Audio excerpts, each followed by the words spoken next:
Alors, on continue. Bonjour. On est au quatrième Pérec, la quatrième Mishnah au milieu. Rabbi Yochanan ben Broka Omer. Rabbi Yochanan, le fils de Broka, il a dit Kol ha-machalel shem shamayim baseter, nifraim mimenu bagaloui. Chacun qui profane le nom de Dieu, baseter en cachette, nifraim mimenu bagaloui, on va lui faire encaisser le péché en public. Echad shogeg, vechad mezid, vechilul Hashem. Soit que l'homme, il fait le péché beshogeg, sans faire exprès, vechad mezid, soit il le fait exprès, c'est la même chose. Contre le péché chilul Hashem, il n'y a pas de différence. Ça veut dire quoi? Tous les péchés du monde, il y a bien une différence. Ce n'est pas la même gravité si on l'a fait exprès ou on ne l'a pas fait exprès. Maintenant, le Tanu nous dit, ça c'est pour tous les avérotes. Bien sûr, ce n'est pas la même gravité. Si tu l'as fait, la chose est échappée, tu as oublié, on n'a pas voulu le faire, ou on l'a fait de plein gré. Mais Chilul Hashem, c'est spécial. C'est une autre sorte de péché. Profaner le nom de Dieu, il faut faire beaucoup plus attention. Pas seulement que tu ne le fais pas bémézite, mais le shogeg, il faut faire très attention que, sans faire exprès aussi, que ça n'arrive pas. Parce que c'est l'honneur de Dieu qui est en jeu. C'est quoi Chilul Hashem? Ça veut dire quoi Chilul? Ça vient du mot halal. Halal veut dire quoi? Un espace vide. Halal veut dire aussi un cadavre qui est matzeh halal ba'adama. Un cadavre vide, ça veut dire vidé de sa neshama. Vidé de ce qui est divin. Un homme, il est créé par la terre. Vayipach ba'apnav nishmat chayim, et Dieu, il a soufflé en lui une âme de vie. Chayim veut dire la vie éternelle, la vie du monde futur. Une neshama qui peut vivre éternellement. Et ce nishmat chayim, Dieu, il a soufflé dans le corps de l'homme. Si maintenant un homme, il est assassiné, il y a le corps, mais la substance éternelle est vidée. Ça, c'est un homme halal. C'est un espace vide. Et on dit aussi halal, c'est profané. Profane, il y a chol, kodesh, et chol, hamabdi ben kodesh le chol. Il y a halal. Chol, ça veut dire, c'est pas kodesh, mais il y a des particules de kedusha dedans. Dans le chol, la semaine aussi, un peu de kedusha. Pas la kedusha de Shabbat, c'est chol, mais il y a quand même des choses de kedusha dedans. Mais halal, c'est entièrement vidé. Maintenant, il y a chilul Hashem, la profanation du nom de Dieu. Profane, c'est rien. C'est quoi un chilul Hashem? C'est une attitude que Dieu, il est rien qu'ilou pour l'homme. Il ne donne pas à Dieu une importance. Alors, ça veut dire quoi? Il ne donne pas de l'importance. Comment il ne donne pas de l'importance? Il y a mille et une possibilités de faire un chilul Hashem, ou le contraire, un kiddush Hashem. C'est quoi kiddush Hashem? Dieu est important. Dieu et sa religion, et ses paroles, et sa volonté, et sa Torah, c'est important. Et chilul, c'est vider keveyachol, la émouna en Dieu, la connaissance en Dieu, la religion de Dieu. Les lois de Dieu, les vides de leur essence, ils ne sont pas importants. Et pour faire un kiddush Hashem ou pour faire un chilul Hashem, il y a mille et une possibilités. Ce n'est pas comme une autre mitzvah ou comme une autre avera que les définitions sont plus ou moins claires. Les tefillin, ils sont ou kasher ou pas kasher, il y a des halachot dessus. Chazir, c'est clair, kasher ou pas kasher, il y a des halachot, ça c'est kasher, c'est pas kasher. Deux fois, il y a un peu plus kasher, deux fois moins kasher, gravement pas kasher, moitié pas kasher, mais plus ou moins kasher ou pas kasher. Chilul Hashem et Kiddush Hashem, c'est spécial. Il y a tellement beaucoup de possibilités. C'est une attitude. Est-ce que ton comportement, est-ce que tes paroles, ils envoient des messages de Kiddush Hashem ou des messages de Chilul Hashem? Et si ça envoie des messages de Chilul Hashem, tu ne considères pas Dieu comme important. On ne considère pas les mitzvot comme importants. Dès que les gens le remarquent, eh ben, ils sont influencés. Ce monsieur-là, en fin de compte, c'est pas important pour lui, Dieu. Ça, c'est Chilul Hashem. Et le Tane nous dit, Kol hamachel shemeshamayim baseter. Ce qui fait un Chilul Hashem en cachette. Il se dit, bon, en cachette, j'influence personne. Mieux vaut faire un Chilul Hashem en cachette que de faire un Chilul Hashem en public. Évidemment, la Gemara nous dit un homme qui a un Yetzer hara de folie, il veut faire un Avera, il n'arrive pas à se dominer. Impossible, il a tout essayé, il n'arrive pas. Alors, au moins, s'il fait un Avera, qu'il a fait son Chilul Hashem. La Gemara nous dit qu'il aille dans une ville où personne ne le connaît et qu'il se déguise qu'on ne voit pas que c'est un juif. En tout cas, pas un juif important, qu'il se fait comme le dernier des derniers et qu'il fait l'Avera. Au moins, il n'a pas profané le nom de Dieu. Badaï, Machalel, Befarhesia, en public, offenser Dieu en public devant les gens, c'est pire qu'en cachette. Mais le Tane nous dit ici, ne crois pas que si tu fais en cachette, que forcément que tu es sorti de l'auberge. Même si tu le fais en cachette, mais Nifraïm et Menobagaloui, à un moment, les choses ils vont être dévoilées. Alors, qu'est-ce que c'est Chilul Hashem Baseter? C'est-à-dire quoi en cachette? Il méprise Dieu en cachette. Personne ne le voit. En vérité, lui il méprise. Comment il méprise? Qu'il fait un Avera. Alors, chaque Avera, c'est un Chilul Hashem? D'une certaine manière, oui.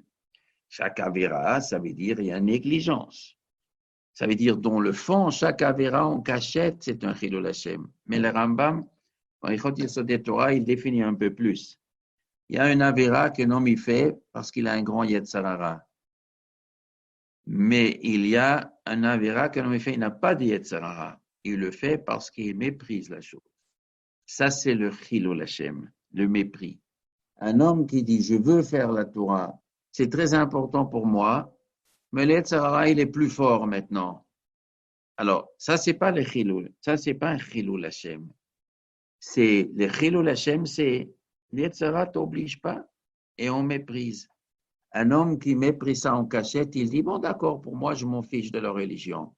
Mais en public, je fais quand même attention pour l'honneur de Dieu. Je ne vais pas affaiblir les gens. C'est déjà mieux. C'est déjà bien qu'il ne vienne pas Chilul Hashem en public. Mais le Chacham ici, Rabbi Yochanan ben Roukha, il dit, sache, à la fin, ça se passe comme ça. Ça ne passera pas comme ça. Kol Halel Shem Shamayim, Baseter, si tu vas t'habituer à faire Baseter, seulement tu fais attention de ne pas faire en public, mais Nifraïmen ou Begaloui. Dieu, à la fin, il va punir. Et quand la punition arrive, elle sera Begaloui. Ça veut dire quoi? Les gens, ils vont voir qu'il est puni. Bon. Mais le fait que les gens, ils voient qu'il est puni, il y aura quoi? Il y aura Chilul Hashem dedans. Pourquoi il y aura Chilul Hashem? Parce que lui, il joue le tzaddik. En public, il fait toujours attention, très respectueux de la Torah. Mais en cachette, en vérité, non. Quand il est puni, qu'est-ce que les gens ils disent? Mais c'est un homme très bien. Et Dieu, il a puni comme ça. Un homme qui respecte toute la Torah, il est puni. Ça, c'est un Chilul Hashem. Parce que ça affaiblit les gens. Parce que les gens, ils disent, à quoi ça sert d'être religieux? Après, on voit que Dieu, il est puni tellement. Alors, si un homme n'a pas provoqué cette punition, mais Mina Shamayim, il y a des calculs, pourquoi, chas v'shalom, un homme, il est puni? Pas pour lui, pour notre Gilgoul, des choses indépendantes de lui. C'est honnête. Cas de force majeure. Cas de force majeure, l'autre homme n'est pas responsable. Si un Chilul Hashem, cas de force majeure, c'est pas l'affaire de l'homme. Mais quand c'est pas un cas de force majeure, tu as ta responsabilité dedans. Veim beshogeg, veim bemezit, mais tu es responsable, eh bien, au ciel, on va être en makpid. Tu n'as pas fait attention de ne pas faire un chilul Hashem. Et pas seulement une punition à titre de punition, des fois, Nifraïn, on va lui faire payer en public, ça veut dire il aura honte en public. Et les gens, ils vont savoir que ce qui lui arrive en vérité, c'est parce qu'il n'a pas fait la. Il y a une histoire connue dans l'époque des Rishonim, une histoire, il peut y avoir beaucoup d'histoires de ce genre. Une histoire, il est connu, qui est écrite. Il y avait quelqu'un qui a, je ne sais pas si c'était Tisha B'Av ou si c'était Yom Kippour, il a mangé. Toujours super religieux, mais Yom Kippour, Tisha B'Av, il mangeait à la maison. Or, il y avait une histoire qu'il a mangé et la maison s'est écroulée. Tremblement de terre ou je ne sais pas quoi. Bon, tout le monde est venu, il faut sauver les gens sous les décombres. Ils ont enlevé les pierres et ils ont trouvé le monsieur. Mais quand ils l'ont trouvé, ils ont vu quelque chose d'intéressant. Il avait du pain dans la bouche. Il n'arrivait pas, la maison s'écroulait, il n'avait même pas le temps d'avaler. Le pain, il était dans la bouche. Et les gens, ils étaient choqués. Aujourd'hui, le jour de Ta'anit, et monsieur, il a mangé. Ça se dévalait. La Mishnah était mitkayem, nifraim emenu begaloui. Mais il y a beaucoup de situations comme ça. Un homme, il joue le tzaddik à l'extérieur et en cachette, il transgresse. Il est mechalel, shem shamayim. Et il se dit, bon, les gens, ils vont jamais savoir. Un jour, on va savoir. Nifraim emenu begaloui. Et tu vas dire, mais j'ai pas cherché ça. Ça, c'est Beshogeg. C'est vrai, le Chilul Hashem, il a fait Beshogeg, mais Echad Shogeg, Echad Mezid, Bechilul Hashem. Alors, qu'est-ce que c'est Chilul Hashem? C'est tout comportement d'un homme où il envoie des messages directs et indirects, voulu ou pas voulu, que Dieu ne lui joue pas un rôle, pas un grand rôle dans sa vie. La religion c'est pas sa cam. Ça, c'est le Chilul Hashem. Comment ça se présente? Ça se présente soit qu'on fait une vraie avéra, soit qu'une demi-avéra, soit un comportement qui n'est pas bien. Il ne se comporte pas bien avec les gens. Bon, il ne se comporte pas bien. Bon, il y a des gens mal élevés. Il y a des gens qui sont mal élevés. Mais qu'est-ce qu'il se passe si un homme, il porte le nom de la Torah sur lui? Un homme qui a la Torah, qui étudie la Torah, qui enseigne la Torah, qui est la référence de Torah, que les gens ils le prennent parce qu'il a un look d'un religieux, d'un rabbin, d'un enseignant, d'un érudit. Il a le look d'un érudit, ou peut-être il est même érudit, d'une certaine manière, mais il se comporte mal. Il vole, il triche, il s'énerve. Il donne pas l'impression d'être un homme bien éduqué. Mais les gens, ils savent qu'il était éduqué dans la Torah, par la Torah. Qu'est-ce que les gens ils vont dire? Ah, on ne voit pas que la religion fait des gens bien. Sans religion, on est un abruti, et avec la religion, on est le même abruti. Alors, à quoi ça sert la religion? À quoi ça sert de faire la Torah? Ça ne sert à rien. Donc, moi, je ne vais pas m'intéresser à la religion. Ça, c'est un chilul Hashem, comme ça dit la Gemara. Kara, Veshana, Veshimish Tamidei Chachamim, Ve'ein Masao Matano Be'emuna, Ve'ein Masano Matano Benachat im Abriot, Ma Abriot Omrot, Oy lo larabo shelimdo Torah, Oy lo laviv shelimdo Torah, Ru Ploni, Kama Mekulkalim Ma'asav. Un homme qui a appris Torah, et il se comporte malhonnête, et les gens, ils sont choqués. Ça, c'est un chilul Hashem. Alors, comment on peut s'en sortir de ce chilul Hashem? Il y a deux possibilités. Soit qu'il se comporte bien, soit qu'il ne fait pas un look d'un homme de Torah, qu'il ne parle pas de Torah. S'il a étudié, mais il vole, eh bien, qu'il raconte à personne qu'il a étudié. Eh bien, qu'il ne donne pas le look d'un homme qui est Tamid Chacham. S'il est Tamid Chacham, mais il se comporte mal, qu'il ne raconte pas, que personne sache. Au moins, comme ça, il n'y aura pas de Chilul Hashem. Des fois, c'est oui bien qu'un homme il a un look de religieux parce que ça va le protéger. Si tu as un look de religieux, tu ne peux pas te comporter comme un abruti. Donc, ça protège. Alors, dans ce cas-là, c'est très bien. Un look de religion, de religieux, si ce look, il te protège, oui, c'est une justification. Un longue barbe et un grand chapeau et des titillons d'or, et grâce à ça, ça t'empêche de faire des avérotes, oui, c'est justifié. Mais si on fait 8 avérotes, alors les gens ils vont dire, alors à quoi ça sert la religion? Des fois les habits font comme ça empêche la moitié d'Avéroth, la moitié non. Dans ce cas-là, ça se discute. Est-ce que ça vaut la peine qu'ils le mettent ou pas? D'un côté, ça le protège d'Avéroth, des grandes Avéroth. De l'autre côté, c'est un peu un Chilul Hashem. Et alors, quoi faire? Question. Maintenant, il existe aussi Chilul Hashem, comme la Gemara a dit dans Masechet Yuma, à la fin de Masechet Yuma, un homme, il ne fait pas d'Avera. Il n'y a aucun Avera. Mais quand même, les gens, étant donné qu'il est très considéré comme un Chacham, il dit, si lui se comporte comme ça, c'est quand même, c'est pas si grave. La Gemara nous raconte, il y avait un grand Rav, il a dit, si moi j'achète chez le boucher de la viande et je demande un crédit, et c'est une ville où les bouchers n'osaient pas de demander aux gens qui avaient un crédit de rembourser. C'est un Chilul Hashem.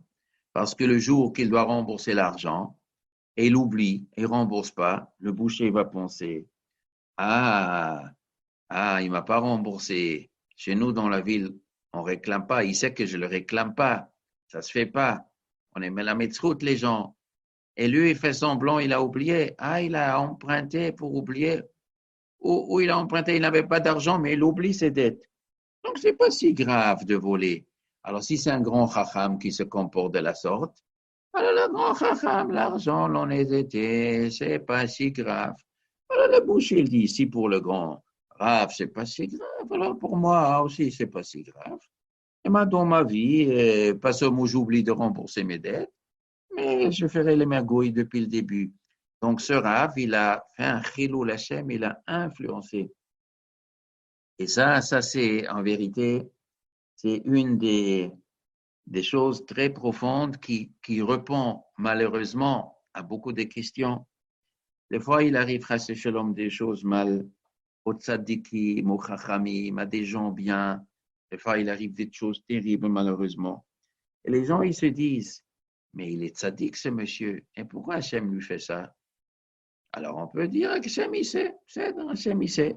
Mais il y a des simples personnes qui ne savent pas qu'Hachem il sait. Ils se disent, Hachem, il s'en fout de ses amis. Mais malheureusement, c'est possible que des fois, un homme, il est tzaddik jusqu'au Chilul Hashem. Jusqu'au Chilul Hashem. Mais en vérité, il ne fait pas attention sur son comportement, comment les gens, ils le prennent. Et il fait un Chilul Hashem. Il ne fait pas attention, il ne remarque pas que les gens apprennent de lui le contraire. Apprennent parce qu'il y a quelque chose sur lui, il ne fait pas attention. Non, si tu es ça, tu ne peux pas te comporter. Et en vérité, chaque juif est comme ça dans cet état. Un juif n'est pas un non-juif. Tu es juif, tu as une responsabilité de te comporter digne. On est le peuple choisi par Dieu. Eh bien, ça nous oblige, noblesse oblige, ça nous oblige de se comporter comme il faut. Un juif qui ne se comporte pas bien, que ce sera un juif entre les juifs, ou que ce sera un juif vis-à-vis d'un non-juif, c'est un Chilul Hashem. C'est un prof, et c'est très grave. Comme il est marqué dans Rachid, dans Parshat Kitetse,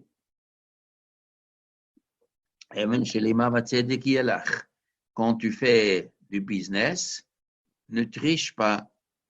Il est marqué, Eifa Tzedek, Eifa Ketana, Lieber Kisra, Eifa Ketana, Eifa Kedola. Il ne faut pas qu'avoir deux poids, deux mesures. C'est une façon comme on triche dans le business. Et tout de suite après, il est marqué, Zachor et Asher Asalacha Amalek. Rappelle-toi ce qu'Amalek, il te fait, il t'a attaqué. Rashi rapporte déjà la Gemara. Mais quel rapport avec l'honnêteté des business, avec le fait qu'Amalek, il est venu? Rashi dit, Amalek ne vient que si chez les Juifs, il y a de la malhonnêteté dans le business. Quel est le pshat? Parce que c'est péché. Manger chazir aussi, c'est un péché. Mais on nous a pas dit qu'Amalek ne vient que si les Juifs mangent chazir. On nous a dit qu'Amalek ne vient que s'il y a des mal, on était dans le business. Mais quel rapport avec la choucroute? C'est parce que le goy, dans le fond, si les Juifs ils mangent kasher ou pas kasher, bon, alors ça ne touche pas le goy. Le goy va dire, ah, les Juifs ne respectent pas sa religion. Les Juifs ne respectent pas sa religion. Ça, si Chas Shalom un Juif, il achète Chazir, le goy va dire, ah ben, il n'est pas religieux, c'est Juif. Bon, il n'est pas religieux, c'est Juif. Mais si les Juifs, ils volent le non-Juif, le non-Juif, il va dire, il m'a volé, mais il m'énerve ce type-là. En quoi? C'est un Juif? Ah, ce Juif-là que Dieu lui a donné la Torah, la religion, et lui m'a volé. Ah là là, ça, il pardonne pas. Ça, il pardonne pas. C'est ça qui l'énerve. C'est pour ça, quand il y a antisémitisme, il y a deux sortes d'antisémitisme. Il y a un antisémitisme qui est mina shamayim. Il y a un antisémitisme qui est provoqué.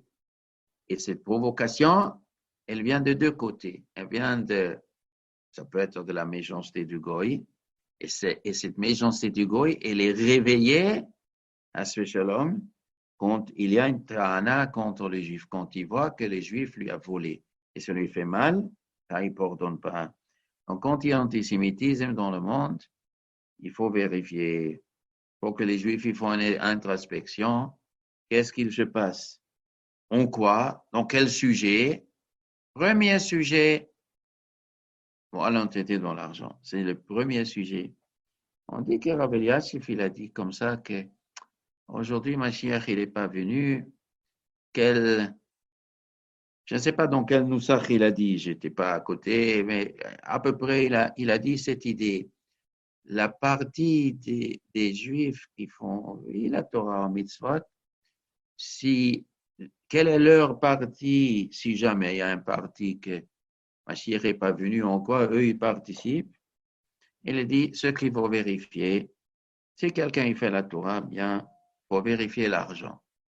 Il a dit, l'argent, là, il y a, bon, lui il était Dayan, lui il était Gadolador, il savait ce qui se passe au-dessus du peuple juif et en dessous et au milieu, il savait qu'est-ce qui se passe. Il savait beaucoup de choses. Alors ça c'est Chilul Hashem.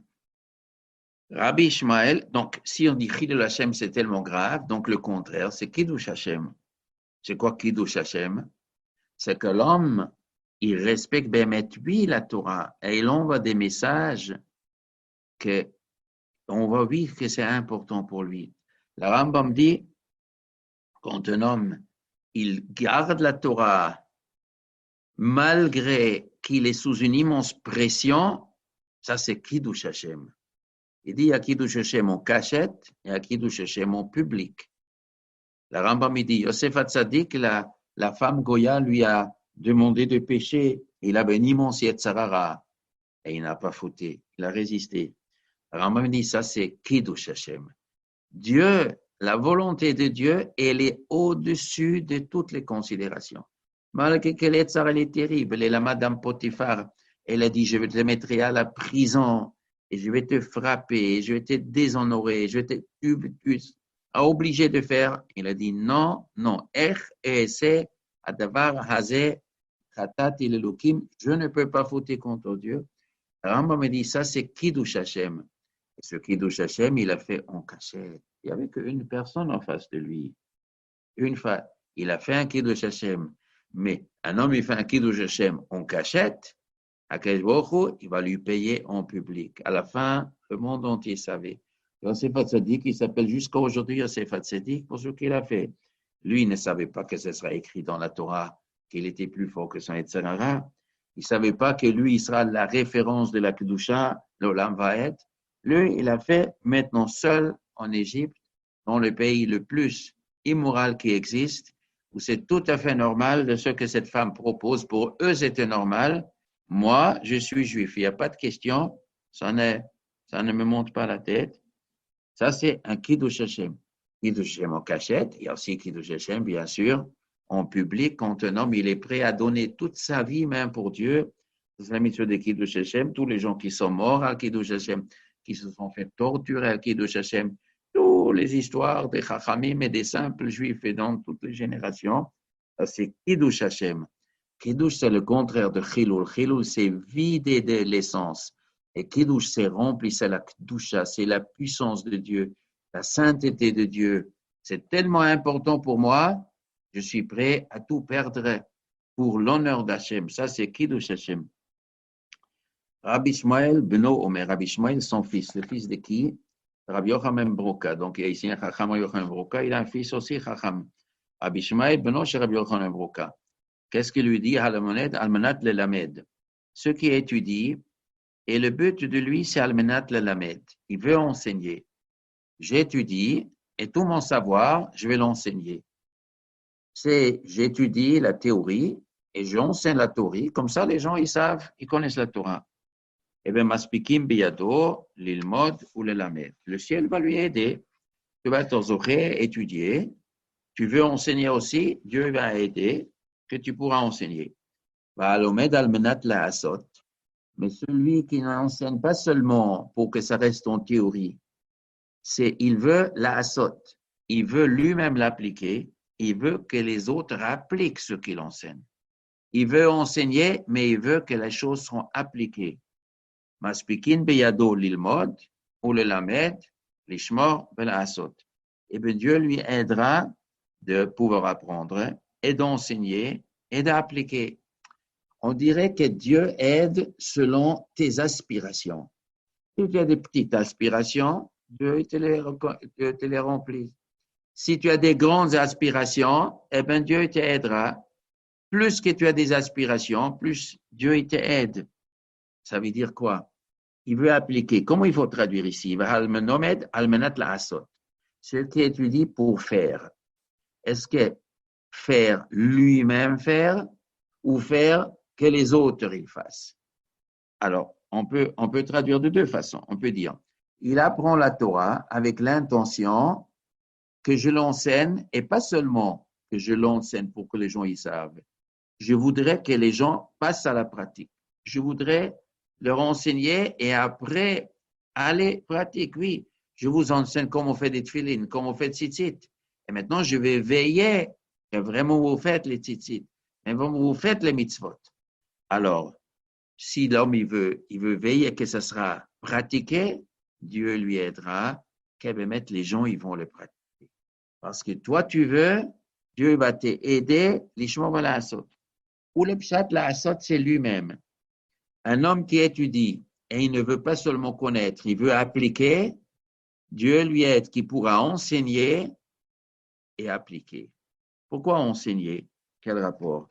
L'Ichora. Alors, ceux qui apprennent pour enseigner, on lui aide d'étudier et d'enseigner. Et ceux qui étudient la sorte pour pratiquer, c'est-à-dire, lui apprend et il veut pratiquer, Maspikin beyado, on lui aide qu'il pourra l'ilmod ou le lamed, l'ishmor velasot. Quel est l'objet? Mais il n'a pas parlé d'enseigner, il a parlé, il veut apprendre, il veut appliquer. Soit c'est un sous-entendu qui veut étudier et veut aussi enseigner et en plus appliquer.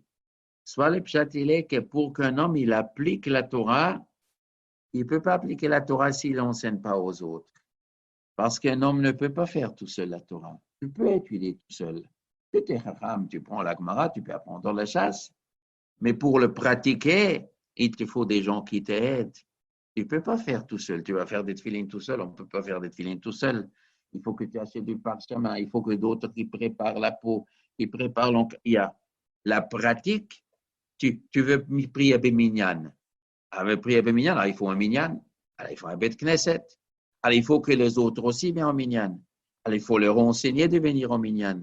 Si tu veux appliquer ta Torah, forcément tu es obligé d'avoir un tzibour. Monsieur tzibour ne va pas t'aider que si tu leur enseignes. Donc dans le lasso de soi-même, il se trouve automatiquement un besoin d'enseigner. Donc c'est ça que l'État il dit.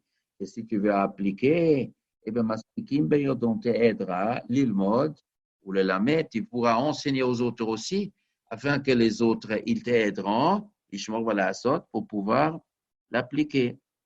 Rabbi Tzadok Omer. Rabbi Tzadok, il dit, Al ta'asem atara lihitgadel bahem. N'utilise pas la Torah comme atara, comme couronne, pour te grandir avec. Qui c'est Rabbi Tzadok? Rabbi Tzadok, c'est un homme spécial. Un chassid, et lui, il était très, très détaché de ce monde, dans tout. Il jeûnait pendant 40 ans, c'est-à-dire la journée, il ne mangeait pas toute la journée, jusqu'à le soir, il mangeait un peu pendant 40 ans, pour que le Beth Amikdash ne sera pas détruit. Et après, quand Khorban il est venu, quand Rabbi Yochanan Zakkai était avec Vespasien, il a demandé au rabbin, vous avez le droit de recevoir 3 cadeaux. Rabbi Yochanan Zakkai, il a dit, un des 3 cadeaux que je voudrais de vous, c'est qu'envoyez-moi un médecin de Rome qui peut guérir Rabbi Tzadok. Parce qu'il était tellement maigre, il ne pouvait plus rien manger. Seule chose qu'il a mangé, le soir, il prenait une figue et il a sucé un peu le jus, c'est tout. Et il était tellement maigre, un squelette, il restait que les os et la peau.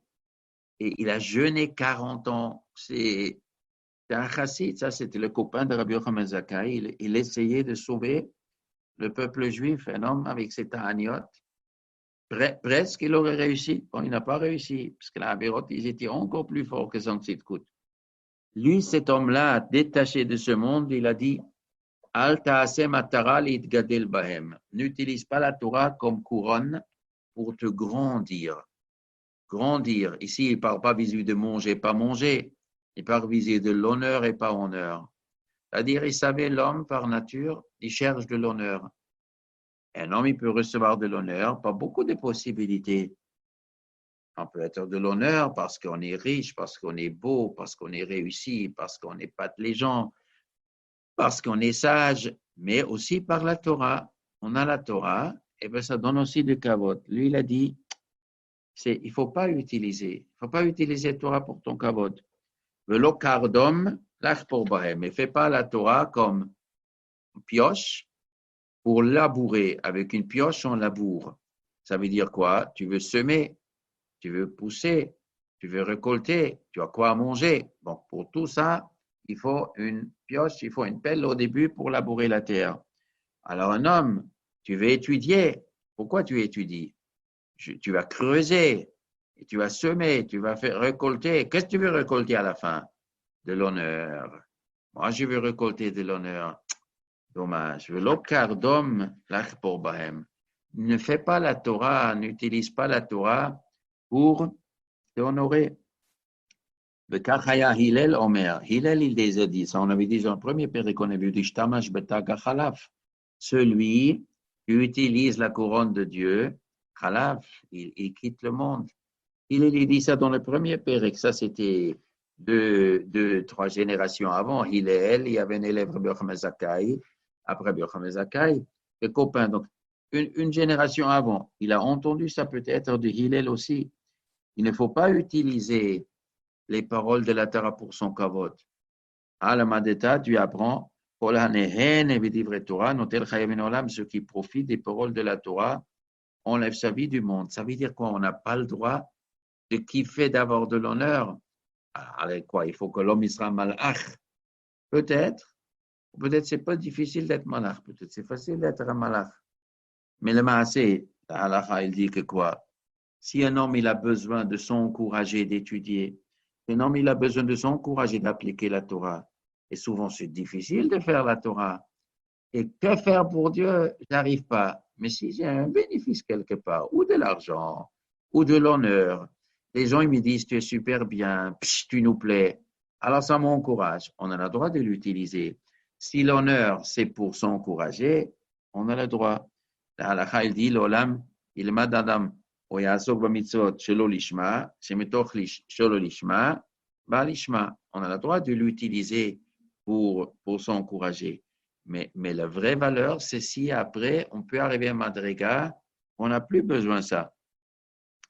Mais si on peut éviter de profiter de la Torah, il faut le faire. Il y a une histoire dans Rabbi Tarfon. Rabbi Tarfon était un homme riche, mais il avait des gens qui travaillaient pour lui. Il avait des champs qui travaillaient pour lui, mais ces gens qui travaillaient pour lui, ils ne le connaissaient même pas. Parce que lui, il était au Beth Midrash en train d'étudier, il a hérité de son père d'argent, et il a investi, c'est tout. La Gemara nous raconte qu'une fois, il y avait un de ces métayers qui travaillait dans le champ. Chaque soir, il y a quelqu'un qui volait du champ. Il avait dans la grange du blé et tout. Et chaque soir, il y a un voleur est venu, lui a volé. Alors, ce type de la grange, il a dit, bon, cette nuit-là, je vais dormir dans la grange. Si le voleur, il va venir, alors moi, j'en ai marre maintenant de ce type-là. Et qu'est-ce qui se passe? Rabbi Tarfon, il est passé, c'était son champ. Et qu'est-ce qu'il a fait, Rabbi Tarfon? C'était son champ-là, il est venu.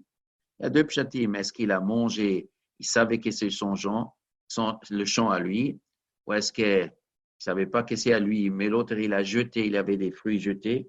Donc, Rabbi Tarfon, il a pris, il a mangé. Et après, il a le côté de la grande. Le type, le bête était là, il est venu, il a vu Rabbi Tarfon la nuit, mais il n'a pas reconnu, il ne connaissait pas Rabbi Tarfon Bechlal. Il a préparé un grand sac, plaf, il a mis Rabbi Tarfon dans le sac. Et il a fermé avec une corde.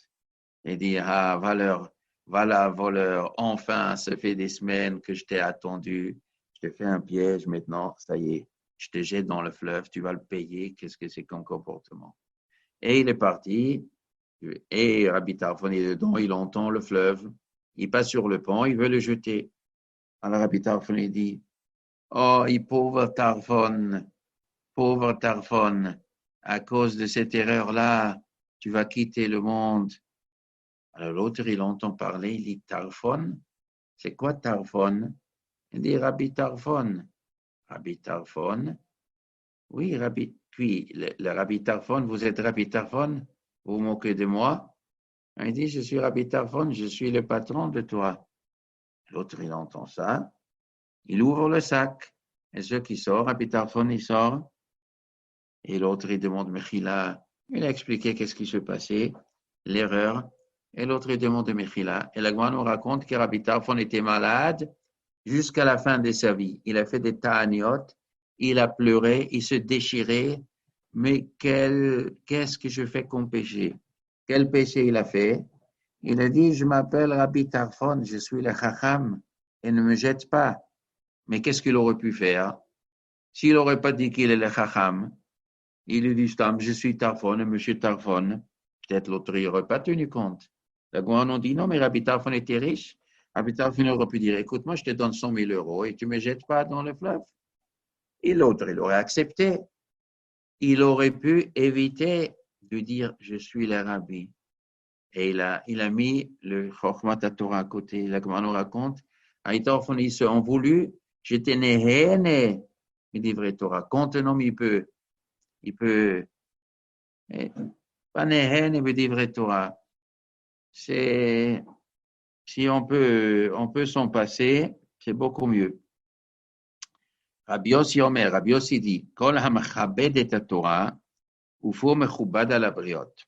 Chacun qui honore la Torah, son corps, sa personne est honoré chez les gens.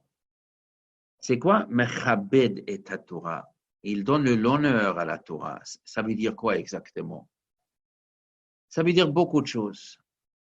Beaucoup de choses. Donner de l'honneur. Comment tu donnes de l'honneur à la Torah?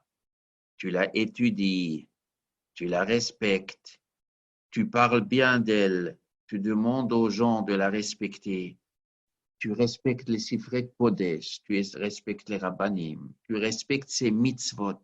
Une mitzvah, tu la fais d'une façon belle, tu achètes une oulav, tu fais une soukha, tu fais les tfilines, tu respectes ce qui est marqué.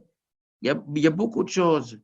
On apporte un Sefer Torah, il se lève devant la Sefer Torah. On apporte un Sefer Torah, on se lève devant la Sefer Torah. C'est du kavod.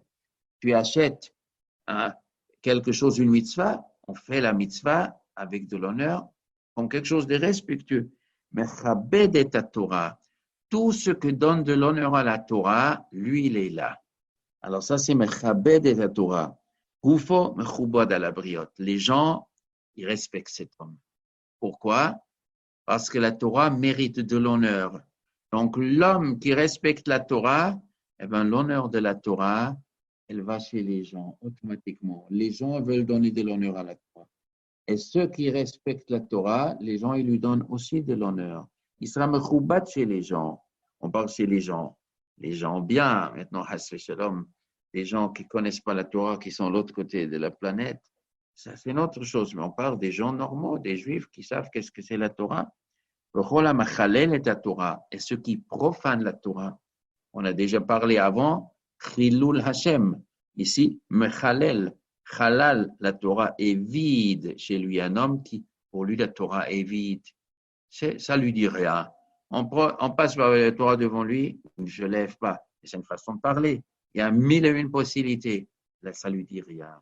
Il peut mépriser la Torah, ou les gens de la Torah, ou les gens qui étudient la Torah, les gens qui appliquent les mitzvot. Les Shabbat, ça lui dit rien. Mechalel, il profane. Il profane. C'est un cadavre, c'est un corps sans âme. La Torah est un corps sans âme. La religion, c'est un corps sans âme. Ça, c'est Mechalel et la Torah. Et bien sûr, ça, mille et une genres d'expression. Et bien, ce qui est Mechalel et la Torah, Koufo Mechoulal à la briotte. Eh bien, les gens aussi, ils le remarquent.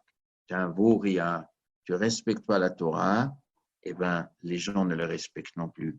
Parce que la Torah donne de l'honneur. Et donc, si tu ne respectes pas la Torah, eh bien, tu ne seras pas un homme respecté. Rabbi Ishmael ben Omer, Rabbi Ishmael, son fils, c'est le fils de qui? De Rabbi Yossi. Alors, il y a deux Rabbi Ishmael ici, aujourd'hui. D'abord, on a vu Rabbi Yochanan ben Broka, et qui est un fils Rabbi Ishmael, Benoch de Rabbi Yochanan ben Broka. Maintenant, nous avons eu Rabbi Yossi, dit Machabed Torah, et maintenant c'est Rabbi Ishmael, le fils de Rabbi Yossi.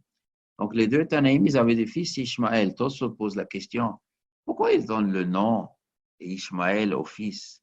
Normalement, on donne le nom des gens bien, on ne donne pas des noms des gens bizarres. Alors, Tosot, il dit, Rabbi Notam, il dit, Ishmael, il a fait Teshuvah à la fin de sa vie. Il a fait Teshuvah. Et alors, bon, il a fait Teshuvah, donc il est tzaddik, ou il est paracha, ou il est moitié, il est quoi? Non, c'est marqué, Vayasef el Amaf. Vayasef el Amaf. Il se fait ramasser vers son peuple. Et Vayasef el Amaf, on parle seulement chez les tzaddikim, chez Abraham, chez Yitzhak, chez Yaakov, chez Ishmaël. Vayasef el Amaf. Vers son peuple. Bon, il y a différentes sortes de peuples dans la Mabba. En tout cas, Yasef el Amaf chez les tzaddikim. Ishmaël, il a fini sa vie comme tzaddik, à tel point que les Tanaïm, des fois, on a déjà la deuxième fois, on voit, qui donnent le nom Ishmaël. On avait parlé avant Rabbi Ishmaël ben Elisha et Rabbi Ishmaël ben Rabbi Elazar. Il y avait plein de Tanaïm qui s'appelaient Ishmaël. C'est un nom courant aujourd'hui. Je ne sais pas si quelqu'un va appeler son fils Ishmaël. Il va aller au Cheder et il risque de... Et les copains vont le regarder à travers. Ce n'est pas la coutume aujourd'hui. Mais à l'époque de Tanaïm, Kanire que oui. Rabbi Ishmael Beno, c'est le fils de Rabbi Yossi. Rabbi Yossi est un homme spécial. Il avait 5 enfants de Doléhador. C'est le seul Tana qu'on trouve dans le chasse. Il y avait peut-être d'autres, mais dans le chasse, on ne trouve pas un Chacham, un Tana qui avait 5 enfants Tanaïm. Et Rabbi Yossi, il était zoché, c'est spécial. Rabbi Yossi, il était zoché. Rav Papa, il était zoché d'avoir 10 garçons Amouraïm, 10 enfants qui étaient considérés comme Amouraïm dans le chasse. Rav Papa, il avait 10. Chez les Tanaïm, Rabbi Yossi. Et un, c'était Rabbi Ishmael. Rabbi Ishmael, Rabbi Yossi. C'est un copain de Rabbi. Il a aidé à Rabbi. Rabbi lui a aidé. Il était un peu le Rebbe, le chaver de Rabbi Kadosh. Rabbi Ishmael ben Omer. Hachosech atzmo minadin. Un homme qui se prive du jugement, qui se retire du jugement, qui s'empêche de faire un jugement, pour être memeno eiva. Il se débarrasse de la haine. Vegezel. Il se débarrasse du vol, ou chouachav et de faux serments. Vagas libobohoraa, et ce qui est orgueilleux dans des jugements, dans des décisions halachiques, choté, c'est un fou, racha, c'est un voyou, Vegas de roi, c'est un gonflé, c'est un orgueilleux. Alors, qu'est-ce qu'il dit Rabbi Ishmael? Un homme qui se prive de din, à qui il parle? il parle au Dayan ou est-ce qu'il parle aux deux personnes qui se disputent? En vérité, il y a deux pshatim ici. Première lecture, il parle au juge. Ça veut dire quoi? Il faut un juge dans la ville. Alors parfois, il y a plusieurs candidats. Pourquoi ils candidatent? Des fois, c'est parce que être juge, c'est un grand honneur d'être juge. Alors, ils cherchent cet honneur. Mais Rabbi Ishmael, le fils de Rabbi Yossi, il dit, si tu dis non, je ne veux pas être juge, tu gagnes quelque chose. Qu'est-ce que tu gagnes? Tu gagnes qu'on ne te déteste pas. L'honneur qu'un juge il a, mais les gens ils le détestent. Qui le déteste? Bien sûr celui à qui l'a condamné. Dans un jugement, tu donnes raison à un et tu donnes raison ou à l'autre. Ce qui est tort, il va te maudire. Pourquoi? Parce qu'il va dire, le juge n'a rien compris, c'est un corrompu, il n'a pas mis la tête dedans, et il a des intérêts, ou c'est un imbécile. C'est comme ça que les gens ils parlent des juges. Donc, chercher à être juge, mais tu cherches de la haine des gens. Et des fois, même les gens qui sortent gagnants aussi méprisent les juges. Arrête douche. Mais ici, c'est pas seulement dans le sens, il va se retirer du juge. Ça veut dire quoi? Il va laisser quelqu'un d'autre juge. Laisse l'autre être le juge. Pourquoi tu as besoin d'être le juge? Mais il y a un autre pshat. On parle ici de quelqu'un qui est déjà juge. Mais quand deux personnes viennent, il y a une mitzvah le facher. Avant de faire un jugement, il faut toujours proposer aux gens, ne voulez pas vous arranger entre vous, ou je vous aide à vous arranger. Ça veut dire quoi? Regardez, vous dites comme ça, vous dites comme ça. Chacun il a des arguments. Chacun dit, moi, il me revient tout l'argent, et l'autre, il dit, moi, il me revient tout l'argent. Et peut-être l'argent ne revient pas à 100% à vous, ou pas 100% à vous. Peut-être l'autre, il a un peu raison. Peut-être vous avez aussi un peu raison. Oui, c'est possible. Oui, bon, c'est vrai, il y a un peu raison, mais j'ai quand même raison. Mais vous êtes sûr? Oui. Non, mais attends, si je vous juge et je vous dis la halakha jusqu'au bout, peut-être vous allez recevoir tout. Ou peut-être vous allez perdre tout. Moi, je vais proposer entre vous, on va voir combien % vous avez raison. Et peut-être c'est 50-50, ou peut-être c'est 80-20, peut-être 70-30. Il a aussi 30% raison, votre adversaire. Peut-être vous êtes d'accord de laisser 30% à l'autre. Et à l'autre, il dit, monsieur, en vérité, l'autre, il a plutôt raison. Si je vais aller jusqu'au bout, peut-être vous avez raison, peut-être vous allez recevoir tout. Mais peut-être vous allez perdre tout. Selon ce que je vois, on dirait plutôt, il y a 70% que l'autre, je donnerai raison, je lui donnerai tout. Moi, je vous propose, c'est une bonne affaire, laissez-lui 60% et prenez 30%. Vous risquez de perdre tout. Si l'autre dit non, je ne veux pas de pshara. Je veux, vous jugez les din Torah. Ou tout lui, ou tout moi. Mais vous risquez de perdre tout. Je veux comme ça. Dans ce cas-là, si le juge connaît les din de la Torah, après qu'il étudie, dans ce cas-là, un juge qui, après l'étude, il peut arriver à la Torah, est obligé de se casser la tête jusqu'au bout. Après, donne raison à l'autre. C'est qui tout double. Mais c'est un grand travail pour arriver à la vraie décision. Et il y a une mitzvah de ne pas rentrer dedans. Parce que quand on va jusqu'au bout, un, il a raison, un, il a tort, ce qui a perdu tout, il risque d'être l'ennemi de l'autre. L'ennemi du juge, l'ennemi de l'autre, il sort fâché. C'est pas joli de sortir fâché. Mieux vaut un arrangement. Donc le juge, il doit favoriser. Faites un arrangement entre vous. Donnez de bon cœur, sans que la Torah vous oblige. Vous avez laissé à l'autre. Il a un peu raison, laissez-lui aussi. Si le juge y voit, c'est clair qu'il lui a raison, l'autre il a tort, il n'a pas le droit de proposer de faire un pshara. Vous avez raison, vous avez tort. Sauf s'il a peur que s'il lui donne tort à un, il ne va rien payer. Il n'a pas d'argent, il ne va pas payer de mauvaise foi. Dans ce cas-là, même si le juge il sait qu'un il a raison, l'autre il a tort, il peut proposer un pshara, il peut dire laissez la moitié à l'autre, sinon vous n'avez rien. Il peut lui dire en cachette, je connais l'autre, il est un mauvais payeur, il ne vous payera pas, on ne peut rien faire. dites, donnez-lui la moitié, comme ça au moins vous avez la moitié, sinon vous risquez d'avoir rien. Ça aussi on peut dire. Ou laissez-lui 20%. Ça aussi on peut proposer. Mais normalement, il y a une mitzvah que les gens, d'eux-mêmes, ils disent, bon d'accord, un peu je te lâche quand même, mais favoriser un pshara, ça c'est le mitzvah le facher. Ça aussi c'est inclus dans la Mishnah. Achosech atzmo minadin, celui qui se prive du din, qui dit aux gens, je ne voudrais pas vous juger, faites un arrangement. Pour Rekmeno Eiva, il se sauve de la haine vis-à-vis du juge et de la haine entre les deux. Les gens, ils sortent, ils vont voir à la Chaïm, ils vont s'embrasser. D'accord, j'ai perdu la moitié de cette affaire, mais j'ai gagné la moitié de l'affaire. Il n'est pas entièrement déçu. On se disputait sur 100 000 euros. À la fin, il a 50 000. J'aurais voulu avoir 100 000, mais au moins j'ai 50 000. Mais si tu fais le jugement, peut-être il n'a rien du tout. Là, il est amer s'il n'a rien du tout. Donc, ça, c'est donc un enseignement pour le juge. Et c'est aussi un enseignement pour les deux antagonistes. Ça veut dire, si tu discutes avec quelqu'un, tu viens chez le juge il dit, peut-être vous faites un compromis. Le Tane nous dit, faites un compromis, c'est beaucoup mieux. Et même chez le Goïm Lahavdil, on dit, le pire des compromis, le pire des arrangements, il est mieux qu'un bon procès. C'est comme l'histoire de La Fontaine, l'histoire. Quand un homme il veut aller jusqu'au bout dans le jugement, il a besoin des avocats et des avocats et des avocats. Et à la fin, les avocats, ils prennent tellement beaucoup d'argent que même si à la fin il gagne, il a tout perdu. Et s'il perd, il a doublement perdu. Et là, souvent, la ga'ava des gens les empêche de faire un compromis. Arrangez-vous entre eux. Prenez un juge qui ne juge pas le rôle du juge, mais un rôle est de faire un compromis. C'est ce qui est logique.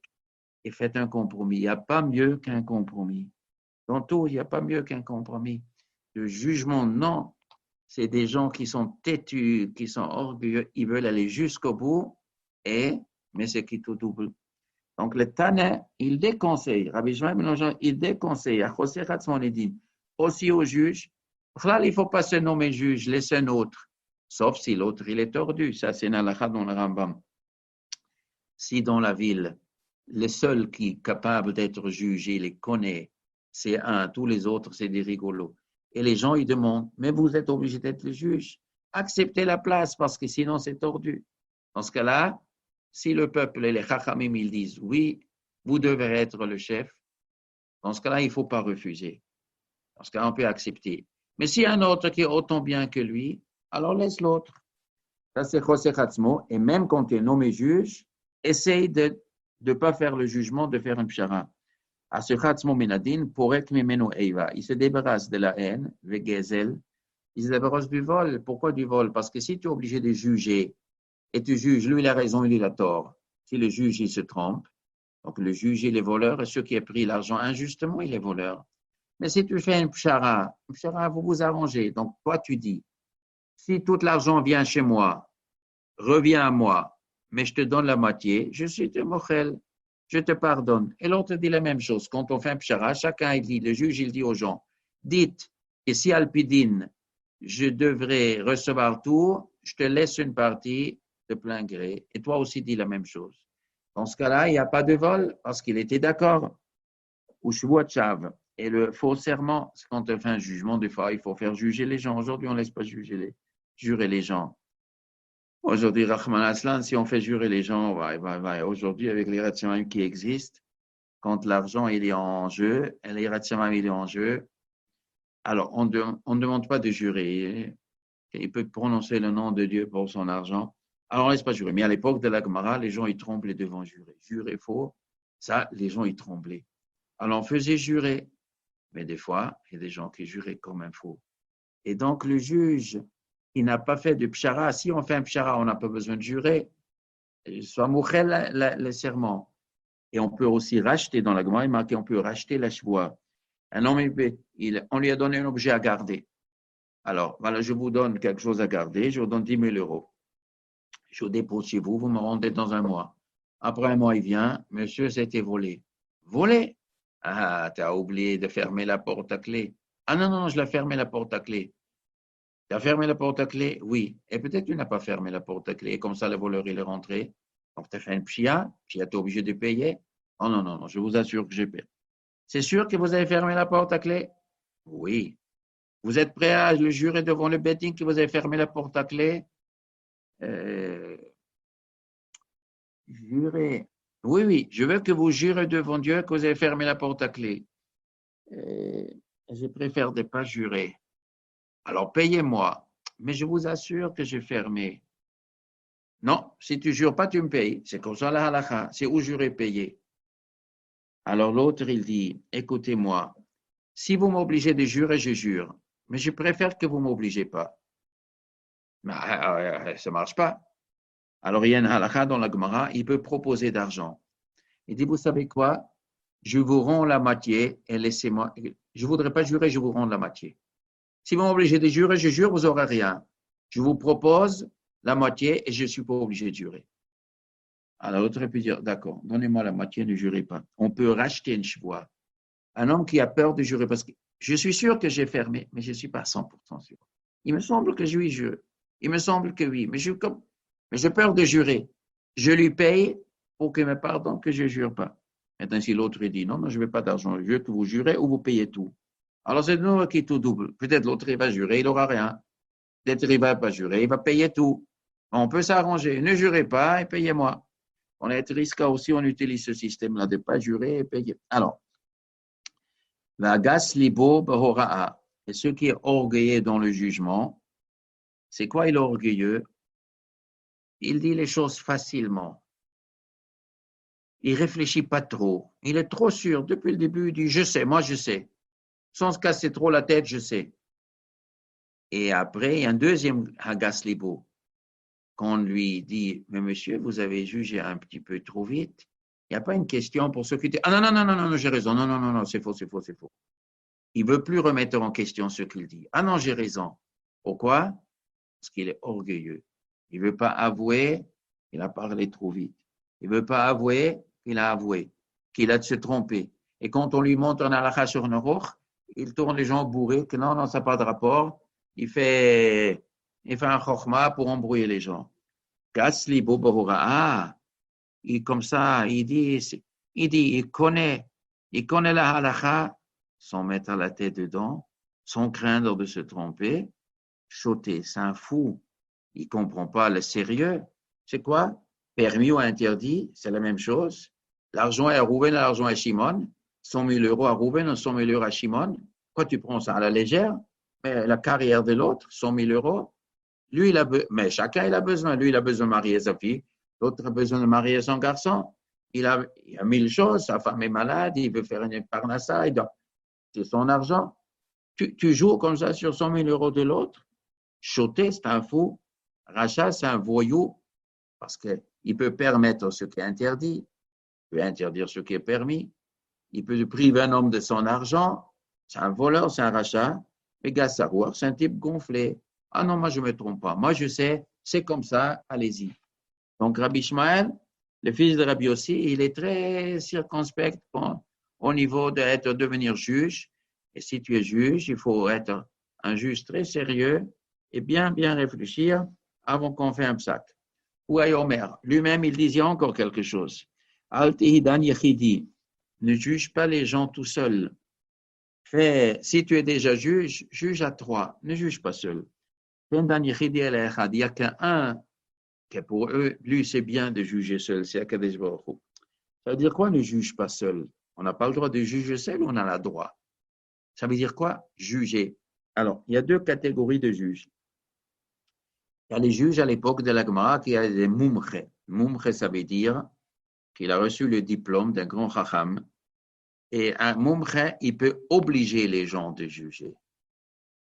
Si deux personnes se disputent, il y en a un qui vient chez le juge, il dit, monsieur le juge, j'ai un différend avec lui.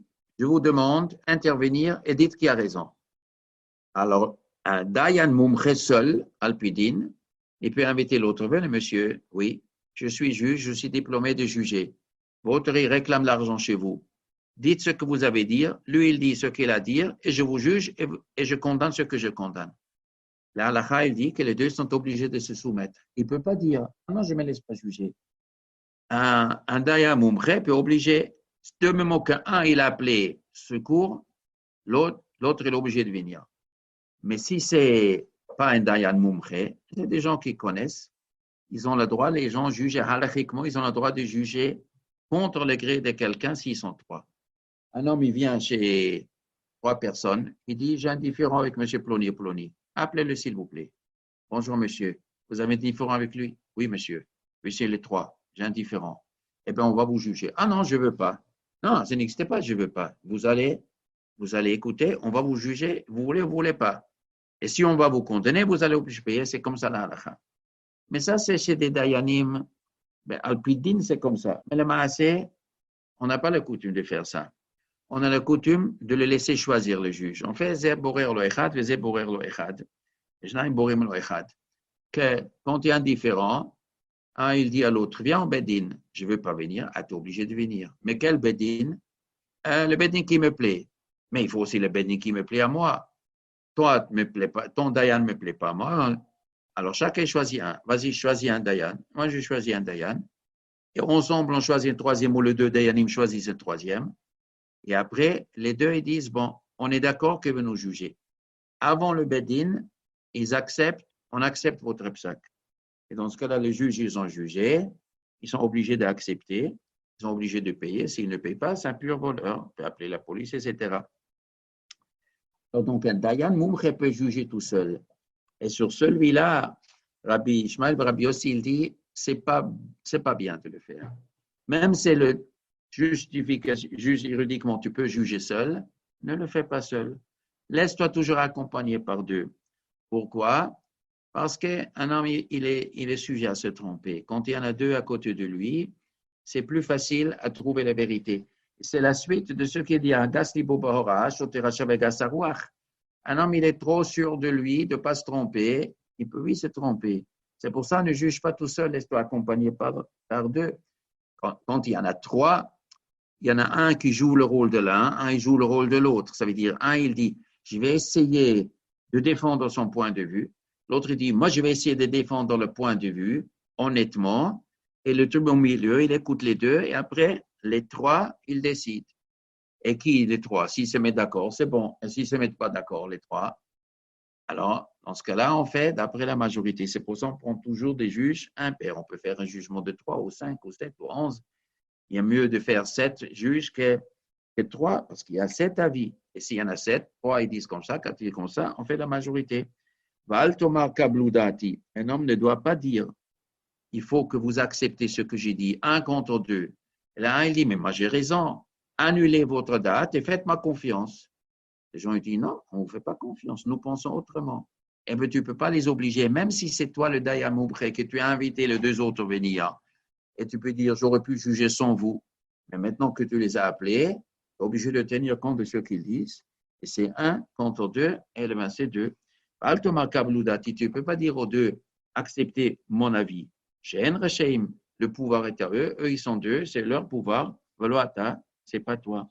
Ceux qui peuvent juger seuls, c'est Akadosh Baruch Hu. Et même Akadosh Baruch Hu, il ne juge pas toujours seul. Ça marque aussi, il fait un bedin. Même Akadosh Baruch Hu, il peut juger seul. Même lui, il utilise un bedin qui est composé par des malachim, par des tzadikim. Il veut aussi entendre ce que les humains ils disent. Il ne veut pas juger que celui. Il peut juger seul, mais même lui, il utilise un bedin. À demain, Bezrat Hashem.